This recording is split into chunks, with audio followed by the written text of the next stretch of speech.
Hello! I destroyed my flower garden. I just wasn't really digging it, and so I literally dug it up. It was just so flat. I'll insert some pictures, and I also have a full video on it here, which I'll put at the top and in the description below. But it was just so flat, and I just want a little bit more spice in this area. It's where my house is, and I just kind of got bored of how flat it was.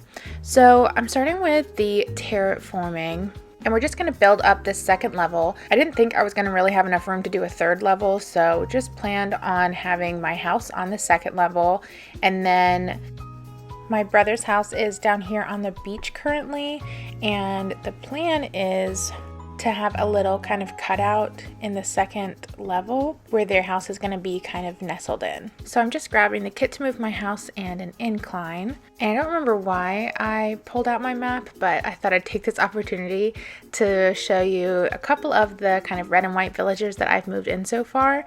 So I've moved in Petrie, Margie, Sid, and Sherry.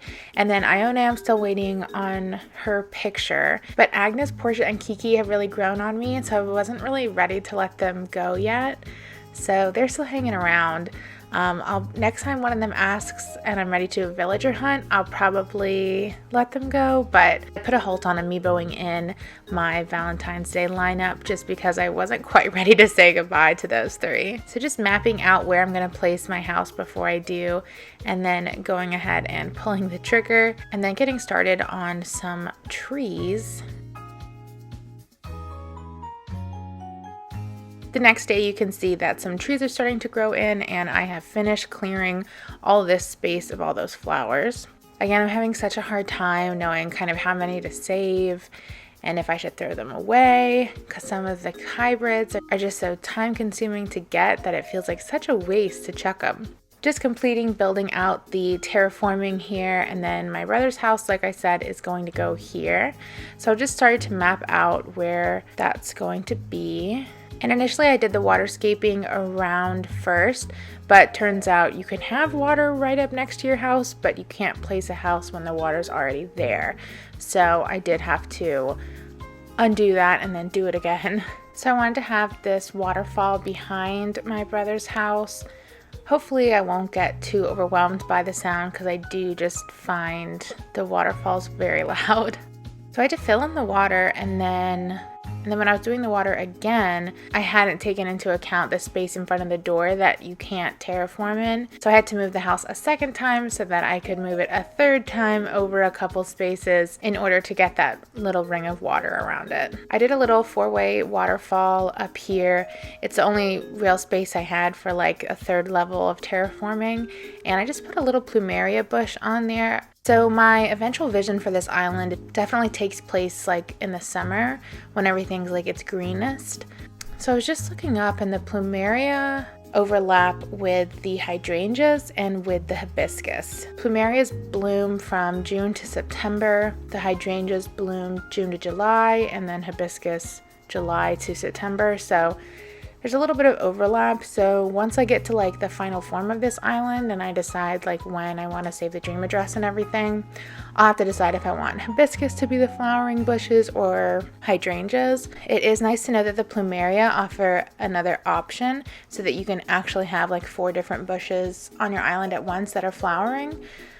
I find that exciting. So I went back over to this little area on my island to see kind of what I was doing in here, because this is like my favorite part of the island right now, and I want to kind of bring a little bit of this over to the right side of the island as well.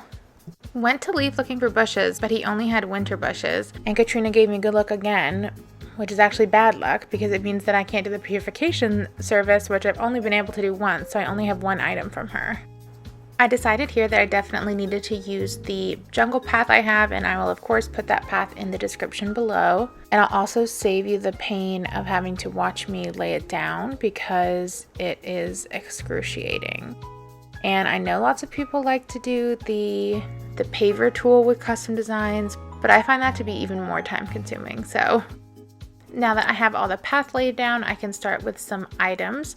And I'm using a lot of the same items that I used in that tropical area over near my rock garden. So mush lamps, mush partitions. I have this shell partition because I wanted to use a little bit more purple.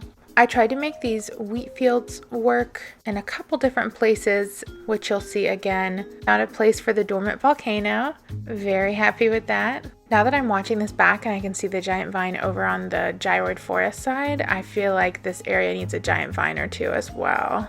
And even with mostly just trees, it makes such a difference, the height that it adds. I was already really loving the way that it looks.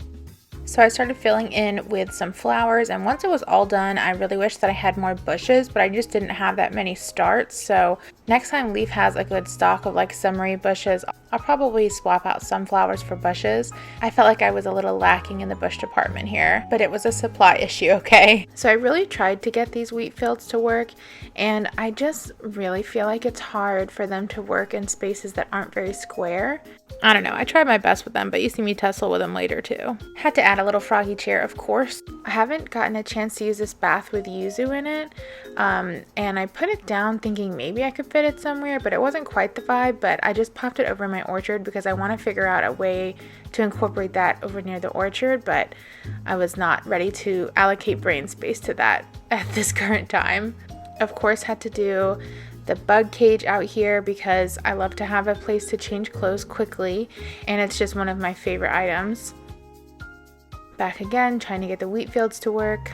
So I'm trying to incorporate some things from the old flower garden, like the beehives and the bug cages and the bug models. Didn't want to lose all of that totally.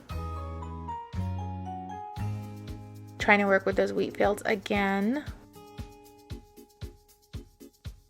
I am putting a pipe behind my house because just the way it's set up, I'd like to have a pipe from my house straight to resident services. So I just had one behind resident services and one behind my house. I also decided I'm taking down all the bridges and the inclines. They were brick and I'm changing them out to be the suspension bridges or the wood bridges. I just want it to look a little bit more natural and also more cohesive across the whole island. So another thing I've been working on is all of the brick path in my plaza. I am trying to find a more natural brick path to do there instead that isn't so rigid, basically. So I'll keep you updated on that. Kind of a big task redoing everything, but I just felt like I got a little too far away from what I intended to do with this island, which was kind of tropical, sort of rainbow themed. And I really don't prescribe to really limiting yourself with a theme, but I just am so in love with that one part of my island, and I want all of my island to look like that. And I felt like I was kind of losing that a little bit, so just clawing our way back. Anyway, this has been a very chatty little speed build, but we're finally done, just adding some finishing touches there, and we're ready for the final walkthrough. So here's a suspension bridge up here, and I think I'm just going to switch all the bridges to these. So you come up by my house, and I probably will leave my house this color. I really love the green. I might change out the door when I need a little refresh. But I love how colorful it is. I can't wait to see how all this looks when it's green. I'll be changing the colors on Jay's house as well. Their house was all black to kind of fit with the security vibe, but I think we just need a little splash of color.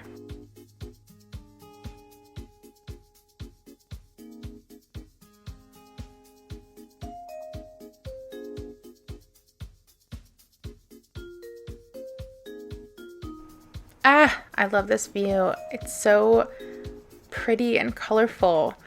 I'm so glad I did this. RIP flower garden, but it had to be done. Here's a nice angled view of it. I just think it looks good. So thank you for watching. I hope you enjoyed this chatty speed build. If you did, please give it a like, and if you'd like to see more, you can subscribe. If you want to keep up with me elsewhere on the internet, you can follow me on Twitter, Instagram, and now TikTok at Pocket of Fish. And until next time, I'll see you later.